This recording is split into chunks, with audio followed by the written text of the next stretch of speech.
বিশাল ঝড়ের পরে প্রকৃতি যেমন শীতল শান্ত একেবারে নিশ্চুপ হয়ে যায়, আফসারের বাড়ির অবস্থাও ঠিক তেমনি। এতগুলো মানুষের বসবাস, তার মধ্যে অনেক আত্মীয় স্বজন কালকে চলে গেলেও কিছু কিছু রয়ে গেছে, তবুও এই বাড়ি একেবারেই নিশ্চুপ। তাছাড়া মিথির খোঁজ পাওয়া গেছে। সকাল হতে না হতেই ইব্রাহিম ছুটে এসেছে, আফসারের হাত জাপটে ধরে বলেছে, জহির বড় অপরাধ করে ফেলেছে ভাইজান। পোলাপান মানুষ, রক্ত গরম, বিয়ের নাকচ সে মানতে পারেনি, তাই মিথিকে তুলে বিয়ে করতে চেয়েছিল, কিন্তু ভুলে মিথিকে নিয়ে গেছে। এখন সে কি করবে? একে তো পুরো গ্রাম ছড়িয়ে গেছে, তার মধ্যে বাপের কেলেঙ্কারি। এমের তো মরা ছাড়া অন্য কোনো পথ নাই, তাই সে নিজ দায়িত্বে তাদের বিয়ে পড়িয়েছে। এখন আপনি যে শাস্তি ইচ্ছে দেন আমি মাথা পেতে নেব, তবে কথা দিচ্ছি আপনার বাড়ির মেয়ের কোনো অসম্মান আমার বাড়িতে হবে না। অলি আফসার কিছু বলেনি, শান্ত চোখে ইব্রাহিমের দিকে তাকিয়েছে। এই শান্ত চোখের ভাষা ইব্রাহিম বোঝেনি বলেই আফসার যেই প্রথম তার হাত নিজের থেকে ছাড়িয়ে নিয়েছে সে খেয়াল করেনি, সে তাকিয়েছিল। সেই তাকানোর মাঝে আফসার শুধু বলেছে, আমি জাহিরের সাথে কথা বলতে চাই, তাকে একটু আসতে বলো। জহির বাড়িতে আসতেই মুনিয়া হামলে পড়লো, এলোপাথারি কয়েকটা থাপ্পড় মারল। রমিজ মুনিয়ার জামাই তাকে ধরে ফেরালো। জহির একা আসেনি, তার সাথে এসেছে জামিল। জামিল হালকা হেসে বলল, ভুল করেছো, ভুলে প্রায়শ্চিত্তও করেছো। তোমার বাপের মতো তো আর বউ পুলাপান রাগ খায়, আকাম কুকাম করে নাই, ফ্রেশ পোলা।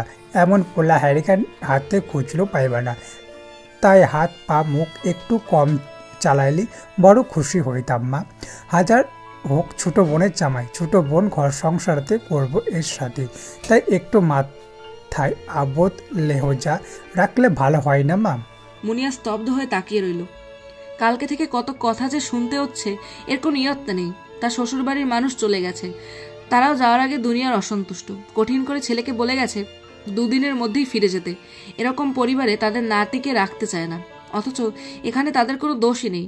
তাদের ভেতরের কি অবস্থা কেউ কি বুঝতে পারছে? না, পারছে না। তারা তো কাটা ঘায়ে নুন ছিটাতে ব্যস্ত।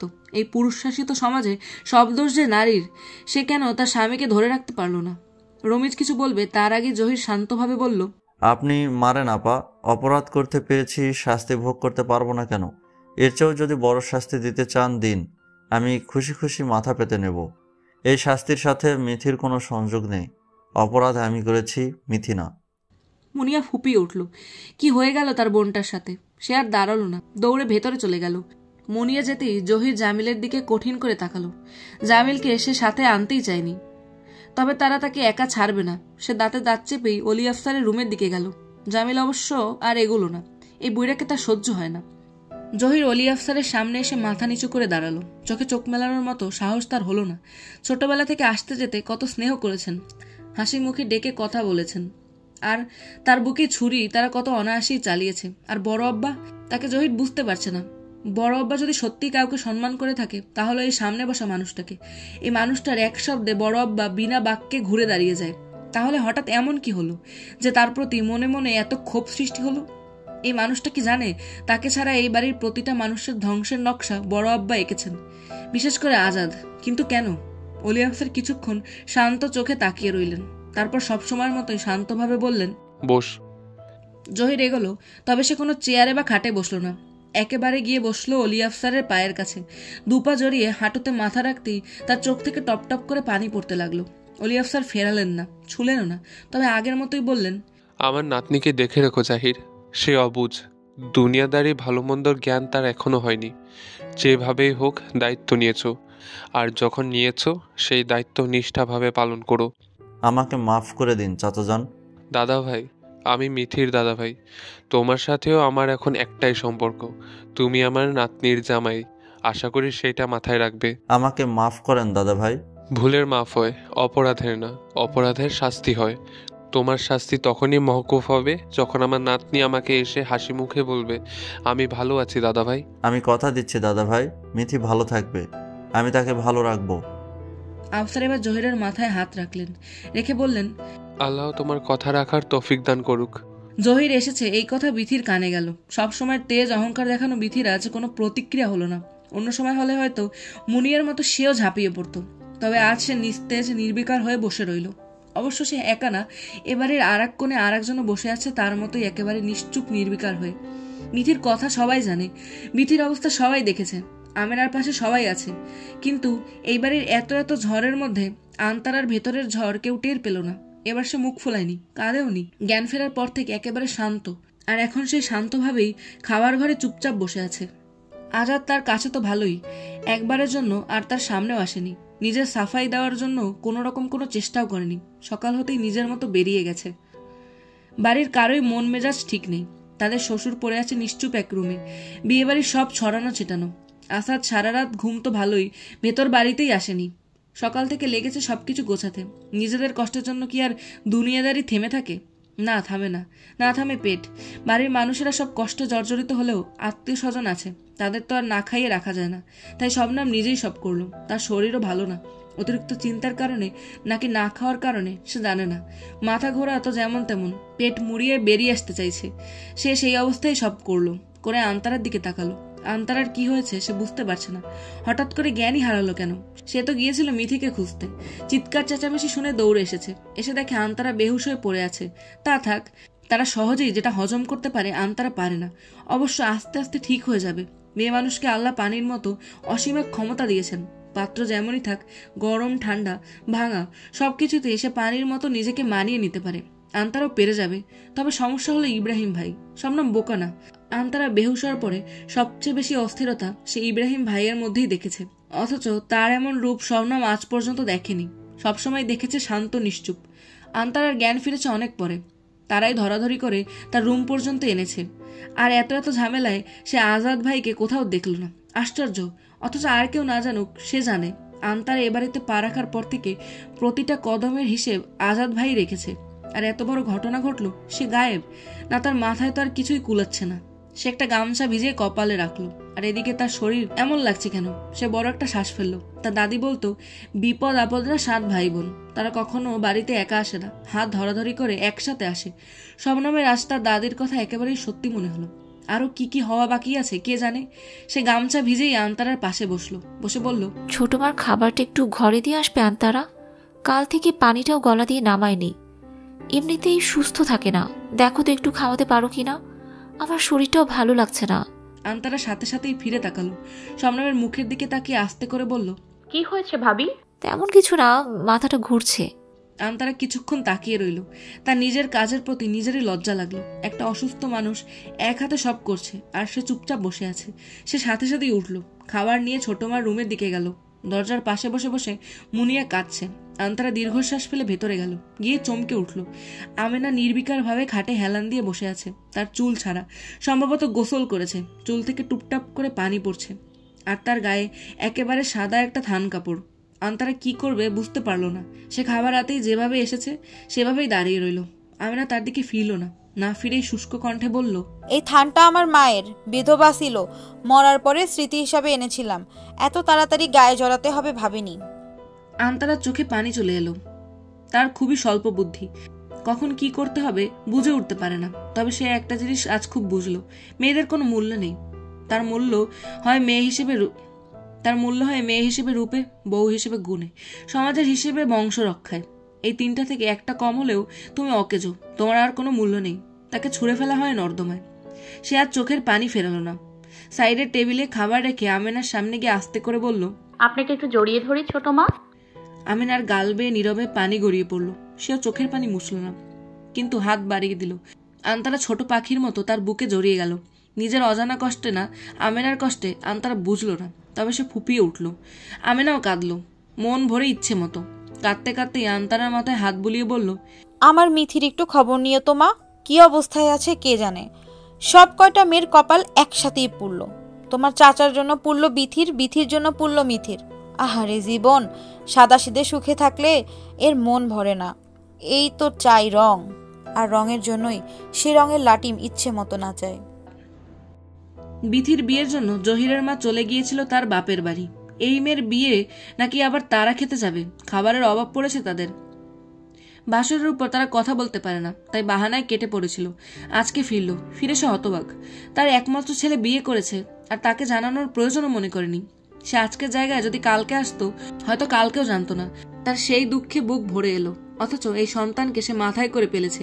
মুখ দিয়ে বের হওয়ার আগেই সব জিনিস মুখের সামনে এসে হাজির করেছে। বিয়ে করবে সে জানলে অমত করত। বিথির মতো কালীকেই মেনে নিয়েছিল আর একে মানত না। সে মনের দুঃখে মুখে আঁচল চেপে গুনগুনিয়ে কাঁদতে বসলো। ইকবাল বসে আছে বিরক্ত মুখে। তার ছেলের বিয়ে নিয়ে সমস্যা নেই, তবে একটা খটকা তার মনে, সেটাই কাটার মতো বিচ্ছে। তবে বড় ভাইয়ের ভয়ে বড় ভাইকে কিছুই জিজ্ঞেস করতে পারছে না। জীবনের এত লম্বা সফরে ভাই অনেক পাপই করেছেন, তবে দুশ্চরিত্র না। টাকা পয়সা হলে বেটা ছেলেরা অনেক কিছুই করে, তার ভাইয়ের এমন কিছুই নেই। এমনকি মা কত চেষ্টা করেছেন বিয়ের জন্য, তাকে রাজি করানো যায়নি। অথচ এই শেষ বয়সে এসে এমন কিছু ভাবতেই তার গা গুলিয়ে আসছে। জহির রুমে এসে দেখলো মিথি খাটের এক কোণে চুপচাপ বসে আছে। এই বসে থাকায় এখন থেকে না, কাল বিয়ের পর থেকে না ঘুমিয়েছে, না খেয়েছে, না নড়ে চড়ে বসেছে। জহির বড় একটা শ্বাস ফেলেই একটু দূরত্ব রেখে খাটে বসলো। বসে নরম স্বরে বলল, আমরা যতই পরিকল্পনা করি, বুদ্ধি খাটিয়ে নীল নকশা আঁকি, আসলে আমাদের উপরেও আরেকজন আছেন, তিনিও আমাদের মতো নকশা আঁকেন, ভাগ্যের নীল নকশা। আর তার নকশার কাছে কারো পরিকল্পনায় টেকে না, কখনোই না। হয়তো এটাই আমাদের ভাগ্য ছিল, তাই এটা আমার মিনতি বলতে পারিস। সব ভুলে আমরা কি নতুন করে ভাবতে পারি? মিথি হেসে ফেলল। এটাকে অবশ্য হাসি বলা যায় না, বিদ্রুপ, তাচ্ছিল্য বলা যেতে পারে। সে হেসেই চোখ তুলে জহিরের দিকে তাকালো। জহির নিঃশ্বাস বন্ধ করে সে টলমলো পানি ভরা চোখের দিকে তাকিয়ে রইল। সেখানে পানি ছাড়া আরও একটা জিনিস স্পষ্ট, সেটা একরাশ ঘৃণা। এই ঘৃণা শুধু তার উপরে না, পুরো পুরুষ জাতির উপর, পিতা নামক পুরুষের উপর, সমাজ নামক পুরুষের উপর, আর সর্বশেষ জহির নামক নিকৃষ্ট পুরুষের উপর। আর এই ঘৃণা এই মেয়ের এই এক জীবনে শেষ হবে না। রাফিয়া বিয়ে বাড়ি থেকে আর ফিরে যায়নি। এত ঝড় বৃষ্টি মাথায় করে এত রাতে তো আর ফিরে যাওয়া সম্ভব না। তাই রাতে ইব্রাহিম লোকটার বাসায় ছিল। তাছাড়া এই গ্রামের পাঠ তো আর এখানেই শেষ।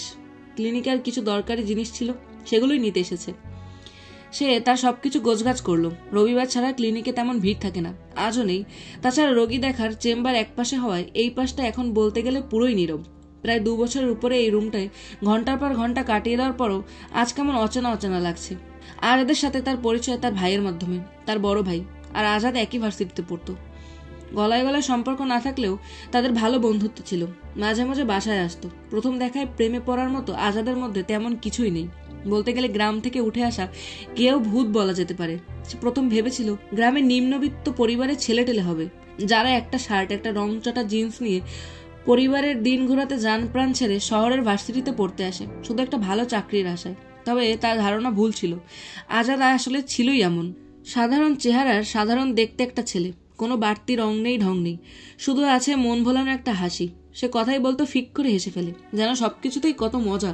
প্রথম দেখায় প্রেমে না পড়লেও তার মধ্যে এমন কিছু ছিল যার কারণে তার সাথে মিশে কথা বলে প্রেমে না পড়ে থাকতেই পারেনি।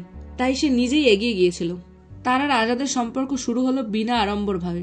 দুজনের দুনিয়া ছিল ভিন্ন ভিন্ন। ওই মাঝে মধ্যে শুধু একটু দেখা হতো আর কথা বলা, কখনো ইচ্ছে হলে হাতে হাত রেখে বসে থাকা।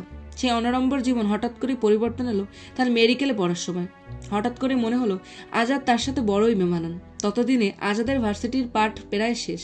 সে গ্রামের ছেলে, গ্রামে ফিরে যাবে। সে শুনে অবাক হয়ে বলেছিল, তুমি গ্রামে যাবে কেন? আজাদ তার স্বভাব মতোই হেসে বলেছিল, আমার কি এখানে থাকার কথা? রাফিয়া ডানে বামে যায়নি, সোজা করে বলেছিল, তুমি গ্রামে ফিরে গেলে আমার এই সম্পর্ক রাখা সম্ভব হবে না।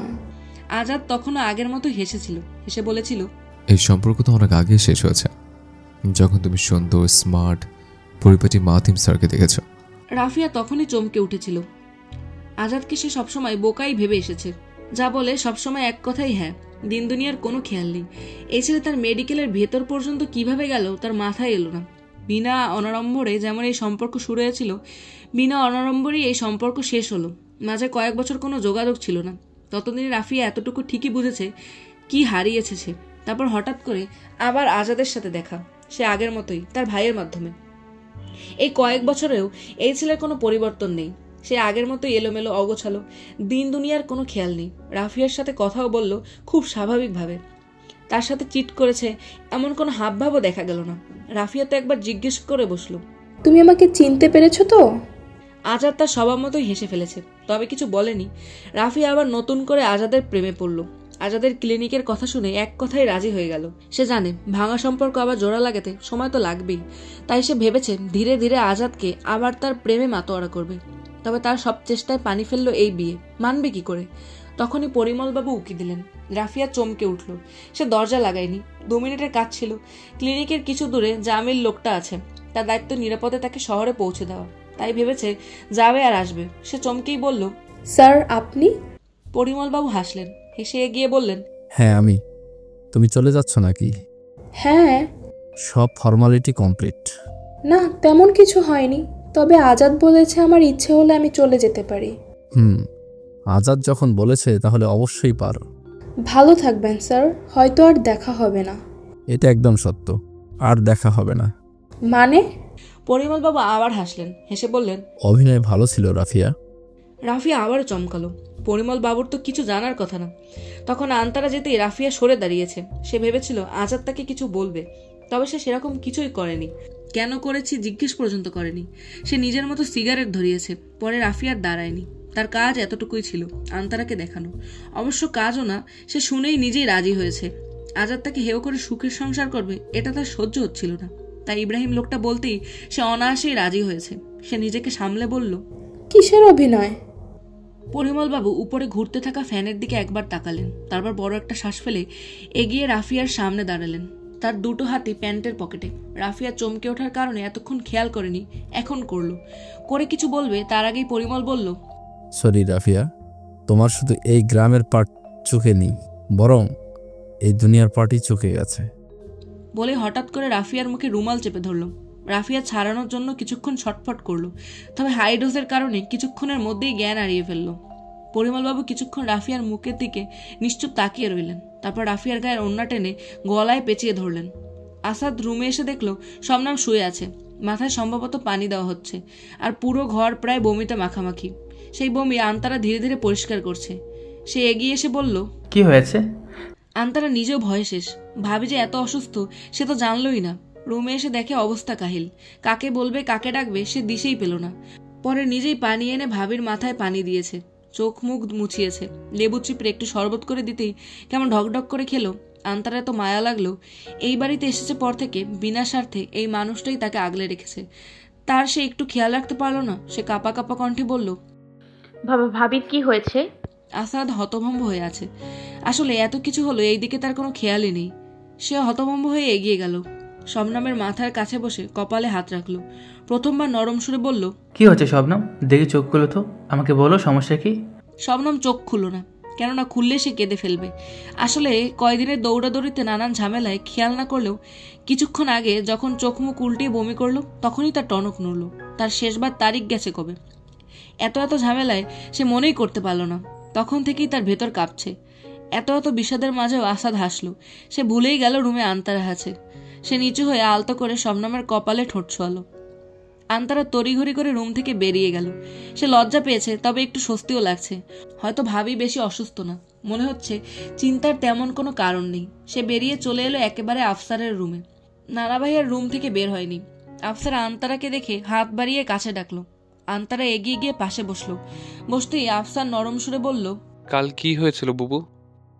আন্তারার মুখটা মলিন হলো। মলিন মুখেই মুখটা নিচু করলো, তবে কোনো শব্দ উচ্চারণ করলো না। আফসারও কিছুক্ষণ নিশ্চুপ তাকিয়ে রইল, তবে এই ব্যাপারে কিছু আর জিজ্ঞেস করলো না। কথা ঘুরিয়ে বলল, কিছু বলতে এসেছিলে? আন্তারা উপর নিচে মাথা দোলালো। কি? আমি মিথিকে একটু দেখতে যাই। আফসার আবারও কিছুক্ষণ নিশ্চুপ বসলো। নিশ্চুপ বসলেও এবার তার চেহারার রং বদলেছে।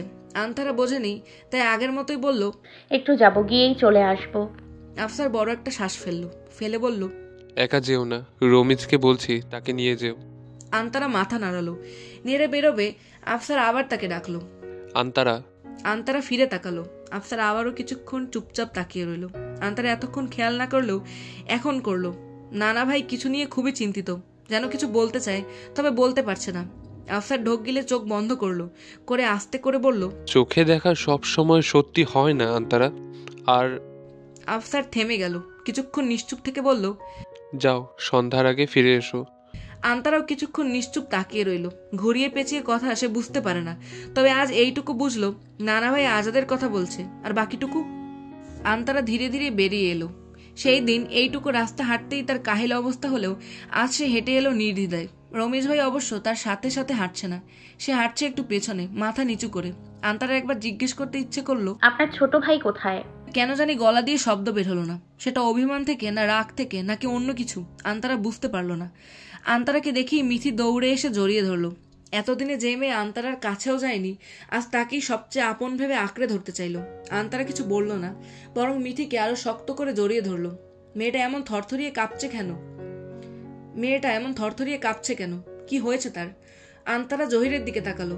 জহির মাথা নিচু করে বলল, মিথি পুরো না খাওয়া ভাবি, এই বাড়ির এক ফোঁটা পানিও সে এখন পর্যন্ত গলা দিয়ে নামায়নি। আপনি কি ওকে একটু বুঝাবেন? আন্তারার বড়ই দিশেহারা লাগলো। এত এত ঝামেলা, এত এত সংসারের মার প্যাচে সে তো কখনো পড়েনি। কি করবে সে? সে মিথির মাথায় পরম মমতায় হাত বোলালো। আর তখনই আশ্চর্য হয়ে খেয়াল করলো, এত কিছুর পরেও এই দিশেহারা অবস্থায় শুধু একজনের কথাই তার মনে পড়ছে। আর পড়ছে বলেই দিশেহারা ভাবেই মনে মনে বলল, আজাদ আপনি কোথায়?